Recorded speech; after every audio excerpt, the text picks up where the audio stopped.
factors affecting ionization enthalpy. We will discuss these factors as an overview here. Then individually we will see their effects on the group as well as on the period, right? So सबसे पहले मेरा आपसे request है कि before understanding these factors you should be very clear about effective nuclear charge. We have a separate video on this topic, Slater's rule and effective nuclear charge. I request all of you to watch that video if you are not clear about the concept. Right now I am considering that you know about that particular topic, right? Still, just to revise, to brush up the things quickly, what we are saying is lithium का atom में 3 proton है nucleus में, उसके first shell में 2 electron है 1s2 और outer shell में 1 electron है 2s1. तो ये इसका फर्स्ट शेल है और ये इसका सेकेंड शेल है. तो न्यूक्लियस ऑब्वियसली इलेक्ट्रॉन्स को अपनी तरफ अट्रैक्ट करता है. इस इलेक्ट्रॉन के ऊपर न्यूक्लियस का अट्रैक्टिव फोर्स लग रहा है, लेकिन इलेक्ट्रॉन्स नेगेटिव है तो एक दूसरे को रिपेल करेंगे, तो ये इलेक्ट्रॉन इसको बाहर की तरफ पुश कर रहे हैं. तो resultant force of attraction, obviously attraction ज्यादा है रिपल्शन कम है, क्योंकि रिपल्शन ज्यादा होता तो इलेक्ट्रॉन बाहर ही चला जाता. लेकिन इलेक्ट्रॉन एटम के अंदर रुक रहा है, इसका मतलब attraction is more, repulsion is less. Still there will be some decrease in the attraction. तो बाहर तक 3 प्रोटॉन्स का इफेक्ट नहीं पहुंच पाएगा. न्यूक्लियस में प्रोटॉन्स कितने? 3. इसमें से कुछ प्रोटॉन्स का इफेक्ट, न्यूक्लियस में जितने प्रोटॉन्स हैं that is called atomic number, इसमें से कुछ प्रोटॉन्स का इफेक्ट इस रिपल्शन की वजह से कम हो जाएगा. कितने प्रोटॉन्स का इफेक्ट कम हो जाएगा उसे कहते हैं screening constant sigma, that can be calculated by Slater's rule. और जितने प्रोटॉन्स का इफेक्ट बाहर तक पहुंचेगा उसको बोलते हैं इफेक्टिव न्यूक्लियर चार्ज. ठीक है, तो जैसे स्लैटर्स रूल से पता चला कि लिथियम में वैसे तो 3 प्रोटॉन्स होते हैं, लेकिन 1.7 प्रोटॉन्स का इफेक्ट कैंसिल हो जाता है. 1.7 प्रोटॉन्स का इफेक्ट कैंसिल हो जाता है, मतलब बाहर 1.3 प्रोटॉन्स का इफेक्ट ही पहुंचता है. तो ये हो गया इसका effective nuclear charge. How would the effective nuclear charge affect the ionization enthalpy? तो no need to mug up anything, apply your logic, अपना दिमाग अप्लाई करो, सोचो क्या इफेक्ट हो सकता है. तो स्लैटर्स रूल अप्लाई करके, इफ रिक्वायर्ड वीडियो को पॉज करो, स्लैटर्स रूल अप्लाई करके आप लिथियम, बेरिलियम और बोरोन तीनों का इफेक्टिव न्यूक्लियर चार्ज कैलकुलेट करो. ठीक है, आई रिक्वेस्ट वीडियो को पॉज करो और इन तीनों के लिए इफेक्टिव न्यूक्लियर चार्ज कैलकुलेट करो. इसका न्यूक्लियर चार्ज है 3, इसका न्यूक्लियर चार्ज है 4 और इसका न्यूक्लियर चार्ज है 5. ठीक है, तो इसके लिए Z इफेक्टिव कितना आता है? लिथियम के लिए Z इफेक्टिव आ रहा है 1.30. बेरिलियम के लिए कितना आता है? 1.95, राइट. और बोरोन के लिए कितना आएगा? 2.60. ठीक है, तो इफेक्टिव न्यूक्लियर चार्ज यानी न्यूक्लियस की अट्रैक्शन पावर बढ़ रही है. लिथियम के पास 2 शेल है, बेरिलियम के पास भी 2 शेल है और बोरोन के पास भी 2 शेल है, लेकिन ये सेकंड शेल को अट्रैक्ट करता है विथ इफेक्टिव न्यूक्लियर चार्ज 1.3, मतलब न्यूक्लियस की अट्रैक्शन पावर कम है. ये थोड़ी ज्यादा पावर से आउटर सेकंड शेल को अट्रैक्ट कर रहा है और ये और ज्यादा पावर से आउटर सेकंड शेल को अट्रैक्ट कर रहा है. तो कहां से इलेक्ट्रॉन रिमूव करना इजी होगा? यहां से या यहां से? लिथियम से इजी होगा या बोरोन से? तो बेसिक लॉजिक लगा के देखो, यहां पे लिथियम कम पावर से इलेक्ट्रॉन को अट्रैक्ट कर रहा है, सेकंड शेल के इलेक्ट्रॉन को कम पावर से अट्रैक्ट कर रहा है। और इस पर्टिकुलर केस में, बोरॉन के केस में, उसी सेकंड शेल को ज्यादा प्रोटॉन से अट्रैक्ट कर रहा है। ज्यादा अट्रैक्शन होगा तो इलेक्ट्रॉन को रिमूव करना तो डिफिकल्ट हो जाएगा, इलेक्ट्रॉन को रिमूव करना डिफिकल्ट हो जाएगा, मतलब ज्यादा एनर्जी प्रोवाइड करनी पड़ेगी। That's why we are saying ionization enthalpy is directly proportional to effective nuclear charge. Write down the statement. Ionization enthalpy is directly proportional to effective nuclear charge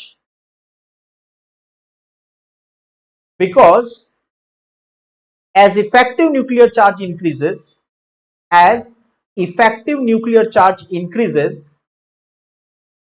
attraction for valence shell becomes more. Attraction for valence shell becomes more, and it becomes more difficult to remove the electron, and it becomes more difficult to remove electron. Hence, ionization enthalpy increases. Hence, ionization enthalpy increases. Second factor, screening constant. Right? So obviously, Z minus sigma is Z effective. Z minus sigma is Z effective. Nucleus में जितने protons हैं, that is atomic number और nuclear charge. जितने protons का effect outer shell तक पहुंचता है, effectively जितना प्रोटॉन्स आउटर शेल तक अप्लाई होते हैं, effective nuclear charge. Screening constant sigma, local language में बात करो, screening constant sigma local language में, सीधी भाषा में, सीधे साधा, इसका मतलब क्या हुआ? इसका सीधा सीधा मतलब ये हुआ कितने प्रोटॉन्स का इफेक्ट कैंसिल हो गया।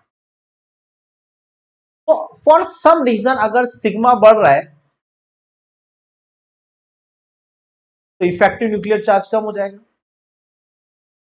मतलब न्यूक्लियस की अट्रैक्शन पावर कम हो जाएगी। अट्रैक्शन पावर कम हो गई तो इलेक्ट्रॉन को रिमूव करना इजी हो जाएगा। Second point you can right, ionization enthalpy is inversely proportional to sigma, screening constant. Ionization enthalpy is inversely proportional to sigma, screening constant, because as screening constant sigma increases,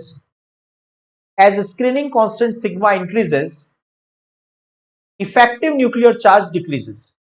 Effective nuclear charge decreases.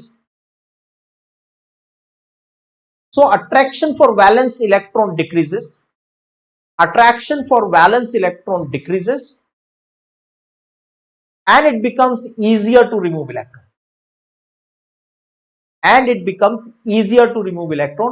Hence, ionization enthalpy decreases. Right? Next factor is size. See, there is a simple logic. Suppose this factor is constant, मतलब effective nuclear charge कोई role play नहीं कर रहा है।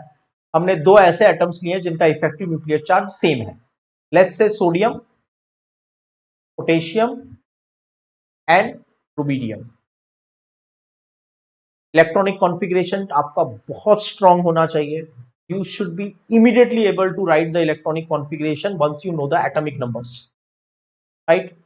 Periodic table के basis पे मैं clearly बोल सकता हूं कि इसका नंबर है 11, 11 प्लस 8 19, 19 प्लस 18 37। एटॉमिक नंबर 11 मतलब नियॉन 3s1, 19 का मतलब आर्गन 18 होता है, आर्गन 4s1, और रुबिडियम क्रिप्टन 5s1। अदरवाइज भी सोडियम, पोटेशियम, रुबिडियम, सीजियम एक ही ग्रुप में, एक के नीचे एक आते हैं, तो अगर ये 4s1 है तो ये 5s1 होगा, और ये 3s1 है तो ये 4s1 होगा, और ये 4s1 होगा तो ये 1s1। Well, you should be good about the electronic configuration. यहाँ पे हम इलेक्ट्रॉनिक कॉन्फ़िगरेशन डिस्कस नहीं कर रहे हैं, that we have already discussed. अगर आपका इलेक्ट्रॉनिक कॉन्फ़िगरेशन प्रैक्टिस वीक है, प्रैक्टिस की बात कर रहा हूं, अगर आपने बहुत अच्छे से इलेक्ट्रॉनिक कॉन्फ़िगरेशन प्रैक्टिस नहीं किया है, तो you are going to face more and more problems in the coming topics, right? Keep your fundamentals very strong, क्योंकि एक बार फंडामेंटल स्ट्रांग होंगे ना तो आगे के टॉपिक्स आपको समझ में आएंगे, अदरवाइज कुछ नहीं हो सकता।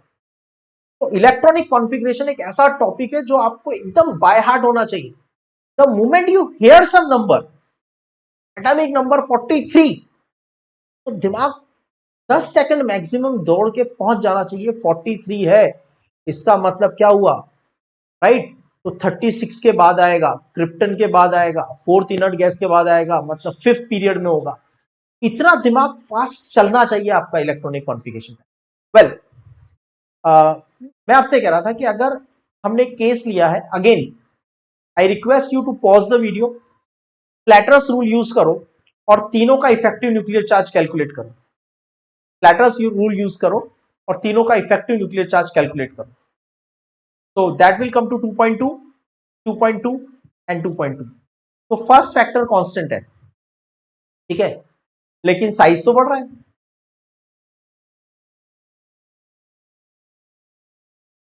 राइट? एक के पास, सोडियम के पास 3 शेल है, पोटेशियम के पास 4 शेल है, रुबिडियम के पास 5 शेल है। तो number of shells are increasing.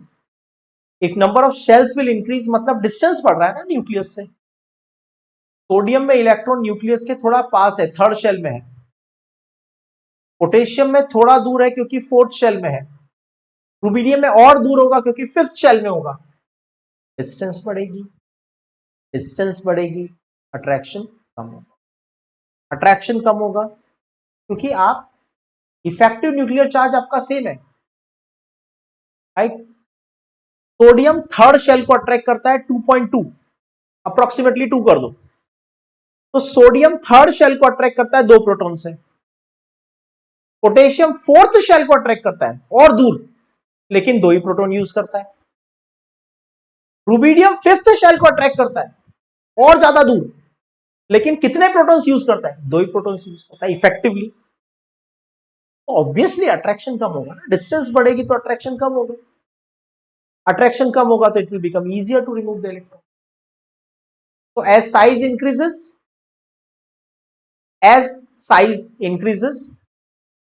distance between nucleus and valence shell increases. As size increases, distance between nucleus and valence shell increases. Distance between nucleus and valence shell increases, so it becomes easier to remove electron. So it becomes easier to remove electron. Hence, ionization enthalpy decrease. ये 3 factors से हम group के और period में होने वाले changes को justify कर सकते हैं, right? So if I say what happens in a period from left to right, what happens in a group from top to bottom, right? So here what we do is simple logic. In a period from left to right, effective nuclear charge increases by 0.65 in a normal period. अगर आपको confusion है तो मैं आपको बता देता हूं एक बार, प्लीज फ्लैटर्स रूल वीडियो को दोबारा देखो। Z minus sigma is Z effective. Lithium का atomic number 3, beryllium 4, boron 5, carbon 6, nitrogen 7, मतलब जब लेफ्ट टू राइट जा रहे हो तो Z इज इंक्रीजिंग बाय 1, और आउटर शेल में इलेक्ट्रॉन ऐड कर रहे हो तो sigma will increase by 0.35। Slater's rule के according outer shell, outermost shell का सिग्मा कितना होता है? 0.35। तो 1 माइनस 0.35, जब लेफ्ट टू राइट गए तो z बढ़ गया, सिग्मा भी बढ़ गया, तो दोनों का डिफरेंस में कितना चेंज आया? 0.65। तो लेफ्ट टू राइट जाते हैं तो इफेक्टिव न्यूक्लियर चार्ज बढ़ता है, number of shell remain same. ठीक है, अब आप सोचो ध्यान से देखो, लिथियम के पास 2 शेल, बेरिलियम के पास भी 2 शेल, बोरोन के पास भी 2 shell. Left to right period में जाओगी तो शेल तो सेम रहेगी, सेकंड पीरियड का एलिमेंट है तो उसके पास 2 शेल रहेंगी, थर्ड पीरियड का एलिमेंट है तो पूरे पीरियड में 3 शेल रहेंगी, फोर्थ पीरियड का एलिमेंट है तो पूरे पीरियड में 4 शेल्स रहेंगी, राइट। तो lithium, beryllium, boron, carbon, nitrogen, oxygen, fluorine, सबके पास कितनी शेल्स होंगी? 2 ही शेल्स होंगी। लेकिन न्यूक्लियर चार्ज तो बढ़ता जा रहा है, न्यूक्लियर चार्ज बढ़ता जा रहा है मतलब अट्रैक्शन बढ़ेगा तो साइज कम हो जाएगी।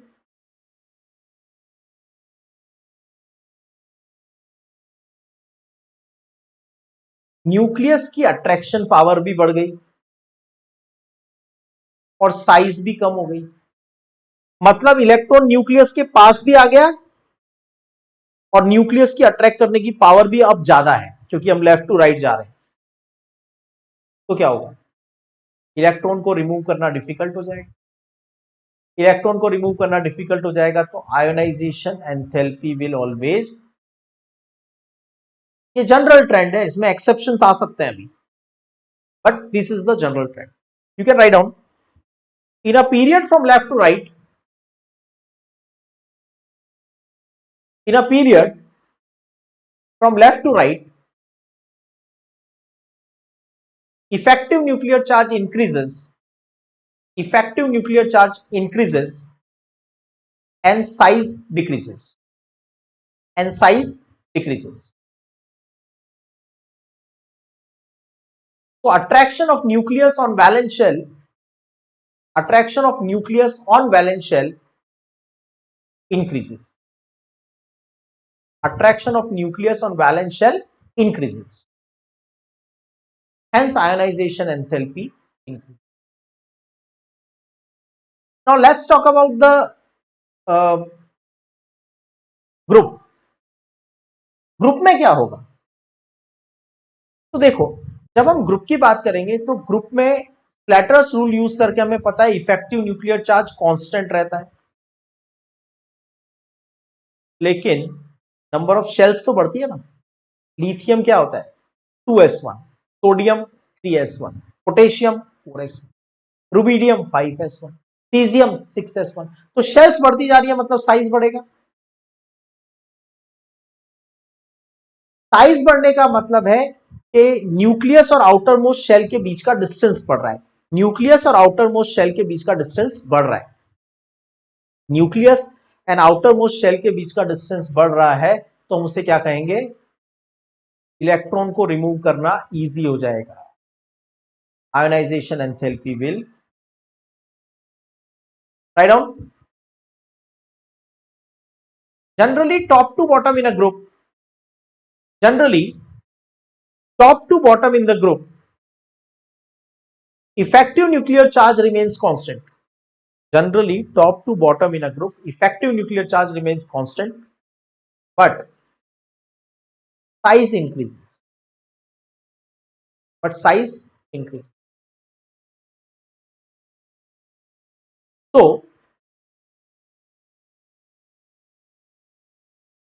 distance between nucleus and valence shell electron increases, distance between nucleus and valence shell electron increases, distance between nucleus and valence shell electron increases, hence ionization enthalpy decreases, ionization enthalpy decreases. Now these are the general trends, but there are exceptions observed. Lithium we have taken, beryllium, boron, carbon, nitrogen, oxygen, fluorine, neon, ये second period है।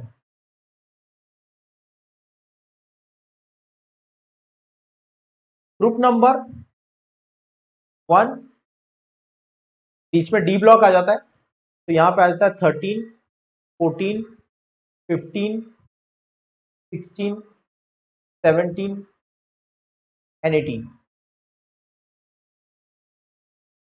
Expected क्या है? Expected है left to right size कम हो रहा है और nucleus का अट्रैक्शन पावर बढ़ रहा है। लेफ्ट टू राइट साइज कम हो रहा है और न्यूक्लियस का अट्रैक्शन पावर बढ़ रहा है, तो आयोनाइजेशन एंथैल्पी शुड इंक्रीज।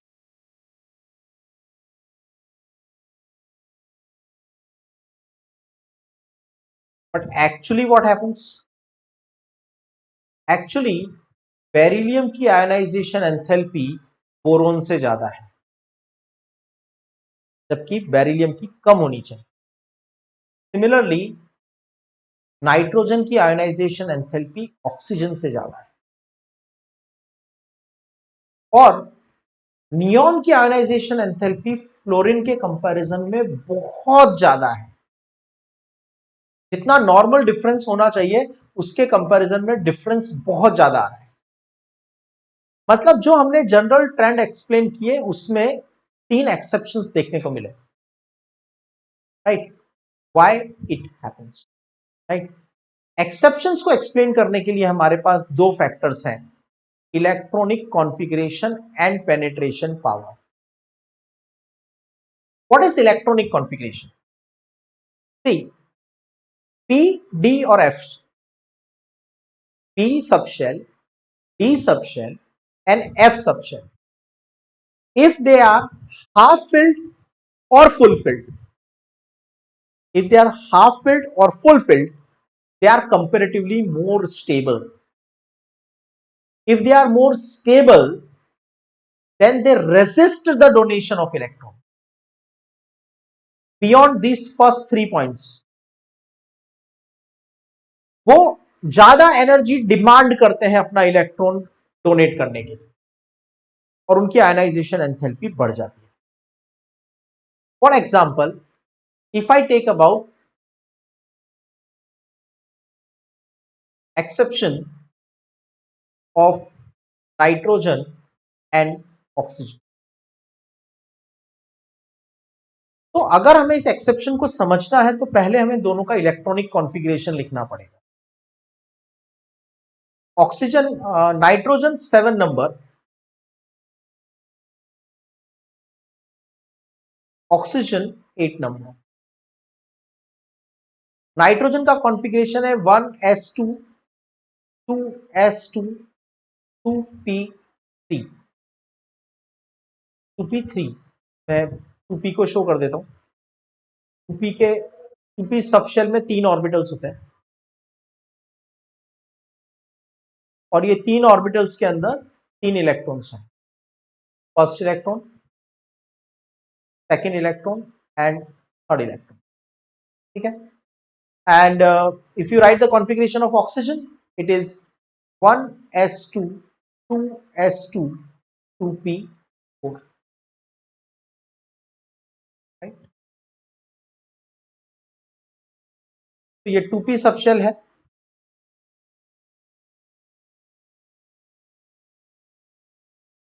और इस 2p सबशेल में 4 इलेक्ट्रॉन है, 1 2 3 एंड 4। अब प्रॉब्लम क्या है, नाइट्रोजन से ज्यादा प्रोटॉन्स ऑक्सीजन के पास है, तो ऑब्वियसली नाइट्रोजन से ज्यादा आयोनाइजेशन एनर्जी होनी चाहिए ऑक्सीजन की। नाइट्रोजन से ज्यादा आयोनाइजेशन एनर्जी होनी चाहिए ऑक्सीजन की, क्योंकि ऑक्सीजन का साइज भी छोटा है और ऑक्सीजन के पास प्रोटॉन भी ज्यादा है, ऑक्सीजन का इफेक्टिव न्यूक्लियर चार्ज भी ज्यादा है, obviously it should have more attraction for electron, but the thing is, the game changer point is nitrogen. Nitrogen के आउटर मोस्ट शेल में, सब शेल में 2p3 है। अब p का कैपेसिटी कितना होता है? 6। p का कैपेसिटी कितना होता है? 6।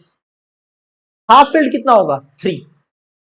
मतलब nitrogen is having half filled p orbital, nitrogen is having half filled p orbital, तो दे आर एक्स्ट्रा स्टेबल। तो अगर आपको इसमें से एक्स्ट्रा इलेक्ट्रॉन, एक इलेक्ट्रॉन बाहर निकालना है, तो जितनी नॉर्मल एनर्जी रिक्वायर्ड होती है उससे ज्यादा एनर्जी प्रोवाइड करनी पड़ेगी। Write down, left to right in a period, left to right in a period, effective nuclear charge increases, effective nuclear charge increases and size decreases. Effective nuclear charge increases and size decreases. So ionization enthalpy must decrease, must increase. Ionization enthalpy must increase. But ionization enthalpy of nitrogen is more than oxygen. Ionization enthalpy of nitrogen is more than oxygen because electronic configuration of nitrogen is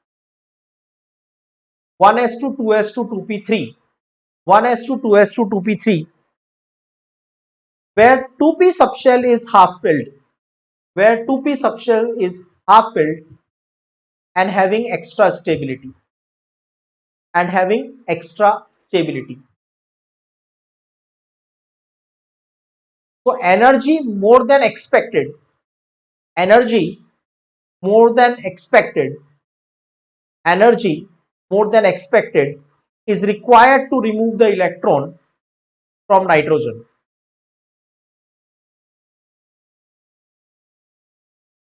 Energy more than expected is required to electron from the nitrogen.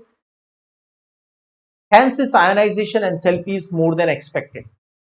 Hence, its ionization enthalpy is more than expected. One more thing. Nitrogen, fluorine से neon जाएंगे left to right, fluorine से neon जाएंगे left to right, तो ionization enthalpy बढ़ना चाहिए। लेकिन जितना increase हम एक्सपेक्ट करते हैं लिथियम से बेरिलियम में या बोरोन से कार्बन में या ऑक्सीजन से फ्लोरीन में, जितना नॉर्मल इंक्रीज हम एक्सपेक्ट करते हैं, एक्चुअल इंक्रीज उससे बहुत ज्यादा है। द रीजन इज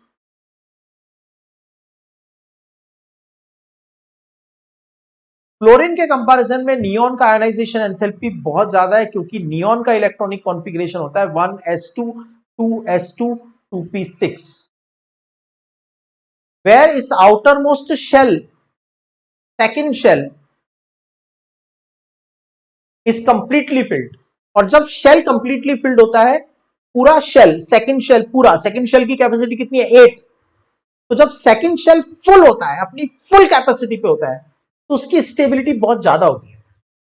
अगर एक इलेक्ट्रॉन निकाल दिया तो वो फुलफिल्ड नहीं रहेगा, उसकी स्टेबिलिटी कम हो जाएगी, तो वो इलेक्ट्रॉन डोनेट नहीं करना चाहेगा। It will not like to donate the electron, hence you have to provide large amount of energy to remove them, right? Right on.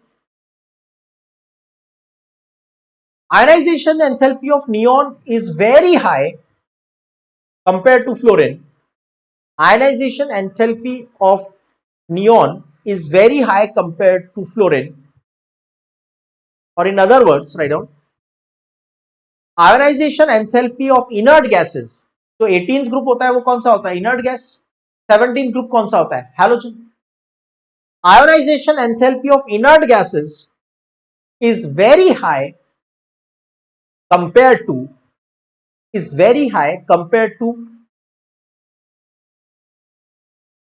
halogen of the same period, halogen of the same period, because inert gases have completely filled outermost shell, completely filled outermost shell, hence they are highly stable, hence they are highly stable and resist the donation of electron, hence they are highly stable and resist the donation of electron. So ionization enthalpy is very, so this is the factor electronic configuration. Now, if we talk about beryllium and boron, for that we have another factor called penetration power. What exactly is the penetration power? तो simple words में समझो, अगर electron 2s में है और 2p में भी electron है, सेकंड शेल में इलेक्ट्रॉन है, सेकंड शेल में इलेक्ट्रॉन है लेकिन s सब शेल और p सब शेल में अलग अलग इलेक्ट्रॉन्स हैं, तो क्या दोनों इलेक्ट्रॉन्स पे अट्रैक्शन सेम होगा? शेल सेम है, सेकंड शेल, लेकिन सब शेल अलग है, s एंड p, तो क्या दोनों पे अट्रैक्शन सेम होगा या different? The answer is different. s का अट्रैक्शन ज्यादा होगा, p का अट्रैक्शन कम होगा. तो न्यूक्लियस सबशेल इलेक्ट्रॉन को जिस पावर से अट्रैक्ट करता है, जिस कैपेसिटी से अट्रैक्ट करता है, जिस इंटेंसिटी से अट्रैक्ट करता है, जिस फोर्स से अट्रैक्ट करता है, in the same shell all subshells do not have same attraction for nucleus. In a same shell, एक ही शेल में बहुत सारी सबशेल्स हो सकती हैं, जैसे फोर्थ शेल में s, p, d और f सबशेल्स होती हैं. तो f सबशेल में सबसे ज्यादा इलेक्ट्रॉन का अट्रैक्शन किसके लिए होता है? s के लिए, फिर p, फिर d और फिर f. राइट? तो within the shell attraction for s subshell is maximum, then p, then d, and minimum is for f subshell. So we can say penetration power is spdf. मतलब 2s से electron remove करना difficult है, 2p से. Second shell है, agreed, लेकिन p का penetration power कम है, मतलब p वाले इलेक्ट्रॉन पे अट्रैक्शन कम है, s वाले इलेक्ट्रॉन पे अट्रैक्शन ज्यादा है. तो अगर हमें p से इलेक्ट्रॉन रिमूव करना होगा तो that will be easier compare to 2s और 3s और 4s व्हाटएवर. ठीक है? तो अगर शेल सेम है, ये रूल कब लगेगा? Not all the places. अगर शेल सेम है, सेकंड शेल, थर्ड शेल, और फिर आपको s और p में से कंपैरिजन करना है, तो removal of p electron is easier compare to s. Now coming here,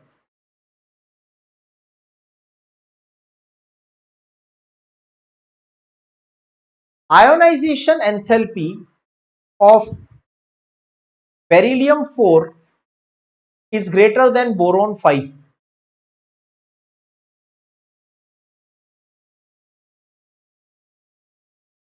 Why?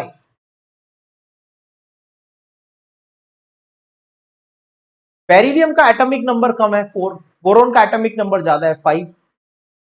Effective nuclear charge boron का ज्यादा है. तो फिर आयोनाइजेशन एंथैल्पी भी बोरोन की ज्यादा होनी चाहिए. To answer this question we have to write the electronic configuration. Beryllium का इलेक्ट्रॉनिक कॉन्फ़िगरेशन है 1s2 2s2. बोरोन का इलेक्ट्रॉनिक कॉन्फ़िगरेशन है 1s2 2s2 2p1.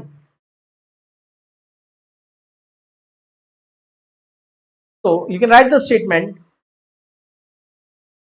In boron, electron is to be removed from 2p subshell. In boron, electron is to be removed from 2p subshell, whereas in beryllium, electron is to be removed from 2s subshell. Electron is to be removed from 2s subshell, where penetration power of s is greater than p. Penetration power of s is greater than p. So removal of 2p electron is easier compared to 2s electron. Hence, ionization enthalpy of beryllium is exceptionally greater than boron. ठीक है, तो हमने देखा कि second period के अंदर, या third period भी ले लो,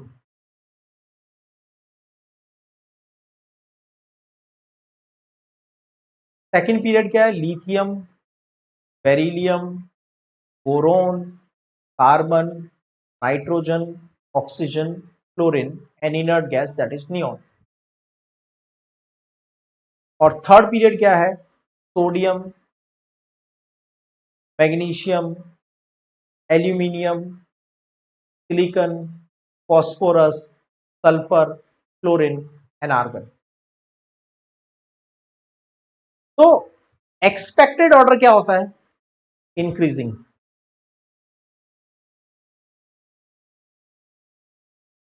ये एक्सपेक्टेड ऑर्डर्स हैं।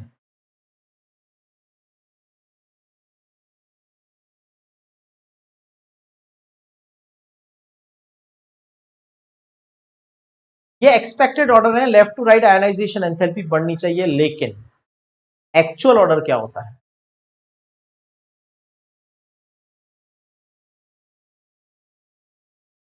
एक्चुअल ऑर्डर में boron is less compared to beryllium, right? So here there is one exception.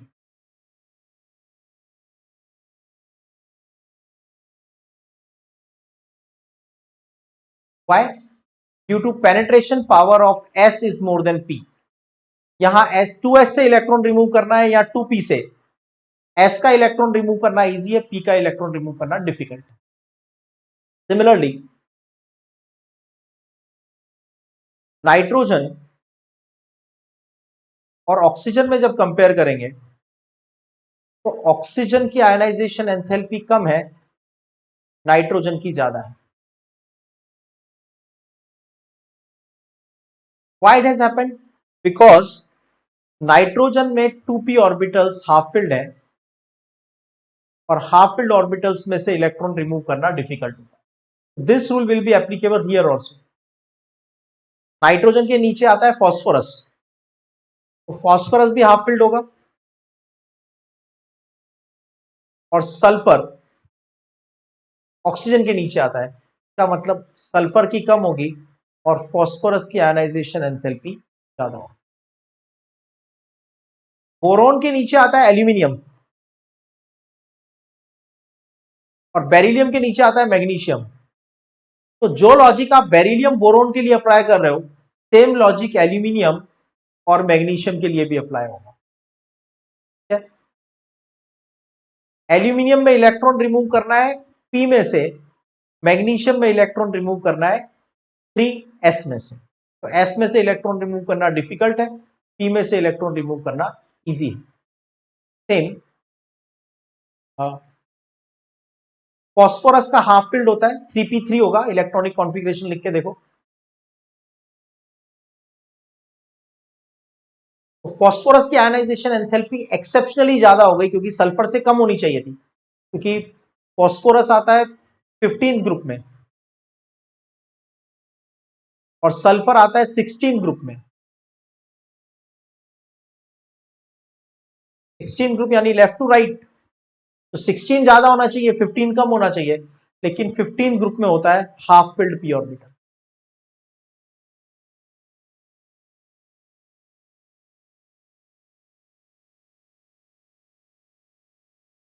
right? So that is about factors affecting ionization enthalpy, the general trends as well as the exceptional trends.